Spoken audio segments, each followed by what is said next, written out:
Hey guys, I'm Jasmine. I hope you all are who are watching this video from your homes are happy and healthy. I have collected some questions from my comment section because some of you asked me some important and tricky questions in my comment section related to cabin crew interview.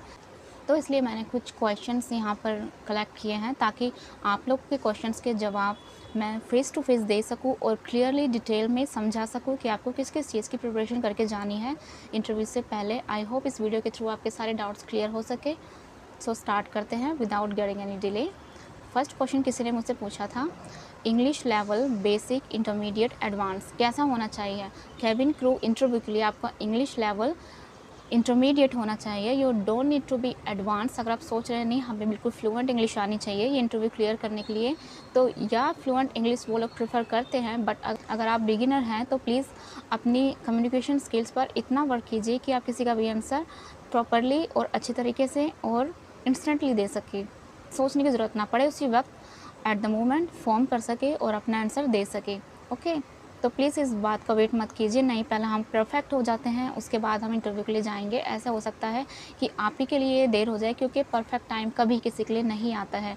अगर आप अभी से शुरू करेंगे, चाहे आप टूटी फूटी इंग्लिश बोले, कैसे भी बोले, सर्वाइवल इंग्लिश आपको आती है, कैसे भी बोले, इतना कॉन्फिडेंस रखिए कि हाँ आप ये इंटरव्यू क्लियर कर लेंगे, बिकॉज सब कुछ आपके माइंड पर डिपेंड करता है। अगर आपने माइंड में प्रिपेयर कर लिया है कि हाँ मैं अच्छी कम्युनिकेटर हूँ, मैं अपने आंसर्स अच्छे से फॉर्म करके दे सकती हूँ, तो आपको कोई सिलेक्ट होने से नहीं रोक सकता है।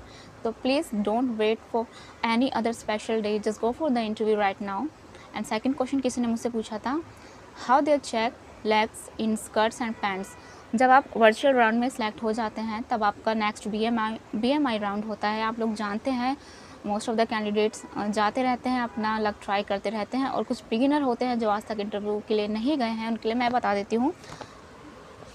आपको चाहिए कि आप नी लेंथ स्कर्ट पहन कर जाए BMI के लिए, क्योंकि वो आपका जब लेग्स आपकी चेक करते हैं तो वो स्कर्ट्स में ही चेक करते हैं अच्छे से। अगर आपने पैंट्स वेयर की हुई है तो वहाँ पे स्पेशल इंस्ट्रक्शन देते हैं कि आप प्लीज़ स्कर्ट पहन कर आइए, तो आपको कहीं ना कहीं से स्कर्ट अरेंज करनी ही होगी।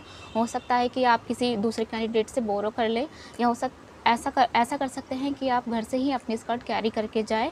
अगर आपके पास है, अगर अवेलेबल नहीं है तो आपको ख़रीदनी ही पड़ेगी, क्योंकि वो लोग स्पेशल इंस्ट्रक्शन देते हैं कि आपका BMI नी लेंथ स्कर्ट में ही होगा, ताकि वो अच्छे से आपको चेक कर सके।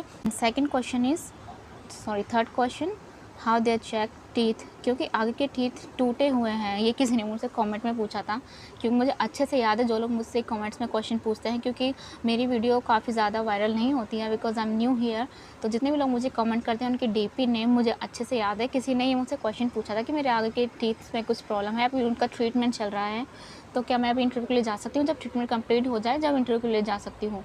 मैं बोलूँगी अगर आपके ब्रेसेस लगे हुए हैं जो भी है तो अभी आप मत जाइए, क्योंकि काफ़ी सारे कैंडिडेट्स को मेरे ही सामने वहाँ रिजेक्ट कर दिया था जिनके ब्रेसेस लगे हुए हैं। मैम वह एडवाइस करती है कि जब आपका ये ट्रीटमेंट कंप्लीट हो जाए आप तभी जाए, क्योंकि वहाँ पर जब वो आपके टीथ और BMI में जो भी कुछ स्माइल चेक करते हैं तो वो लोग चाहते हैं, वो आपसे यही रिक्वायर्ड करते हैं कि आपकी पर्सनैलिटी बिल्कुल अप्रोचेबल हो, अट्रैक्टिव हो। तो अगर आपका ट्रीटमेंट चल रहा है, जैसे अगर 3 महीने रहते हैं, 4 महीने रहते हैं, तो आप कंप्लीट कीजिए, उसके बाद ही जाइए। और अगर जिसके दांत मतलब यहाँ से थोड़े से ऊपर है, नीचे हैं, जो भी प्रॉब्लम होती है, तो आप इंटरव्यू के लिए जा सकते हैं, वो उस चीज़ के लिए मना नहीं करते। अगर आपकी स्माइल अच्छी है, अट्रैक्टिव है, तो आप स्पेशली जा सकते हैं इंटरव्यू के लिए। Next question, Unstop selected candidates how give their interview at venue? हाँ, जो लोग अनस्टॉप से सिलेक्ट हो जाते हैं, जितने भी कैंडिडेट्स ऑनलाइन असेसमेंट अपना घर पर देते हैं, फिर उनको फाइनल राउंड के लिए इनविटेशन आता है, तो वहाँ सिर्फ आपका पर्सनल इंटरव्यू होता है। वहाँ कोई थर्ड राउंड या फोर्थ राउंड देने की ज़रूरत नहीं होती, बिकॉज आप ऑलरेडी सिलेक्टेड कैंडिडेट होते हो। बस वहाँ आपका पर्सनल राउंड होता है अकॉर्डिंग टू माय नॉलेज, और दूसरों के इंटरव्यू के थ्रू मैं आपको बता रही हूँ कि मैंने ऑनलाइन असेसमेंट के थ्रू अपना कोई इंटरव्यू नहीं दिया है, लेकिन जो दूसरे कैंडिडेट्स हैं उनके एक्सपीरियंस के थ्रू मैं बता रही हूँ। वहाँ पर आपका पर्सनल इंटरव्यू, फाइनल इंटरव्यू होता है, और अगर आप वहाँ सेलेक्ट हो जाते हैं तो आपकी डॉक्यूमेंटेशन वहीं हो जाती है, आपके कॉन्ट्रैक्ट पर सब कुछ वहीं साइन ले लिया जाता है। बस यही प्रोसेस होता है ऑनलाइन असेसमेंट का। एंड नेक्स्ट क्वेश्चन,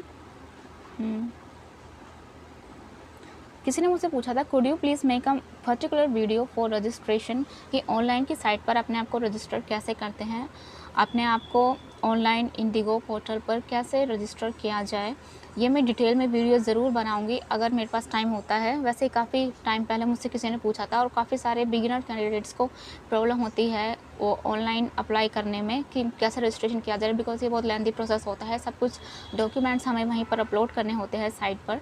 तो मैं कोशिश करूँगी अगर मुझे टाइम मिलता है तो मैं ज़रूर एक पर्टिकुलर वीडियो डिटेल में स्टेप बाय स्टेप बनाऊंगी और आपको दिखाऊंगी आप कैसे रजिस्टर कर सकते हैं।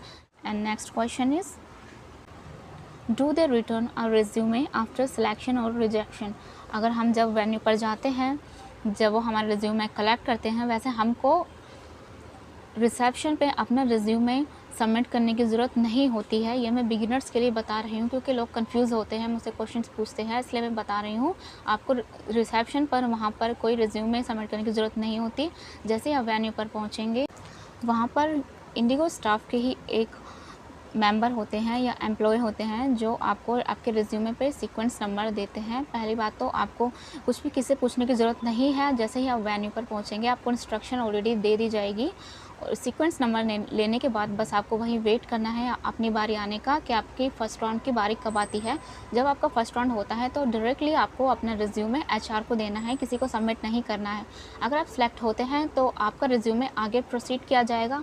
अगर आप रिजेक्ट होते हैं तो आपका रिज्यूमे आपको रिटर्न नहीं किया जाएगा, वो मैम अपने पास ही रख लेती है।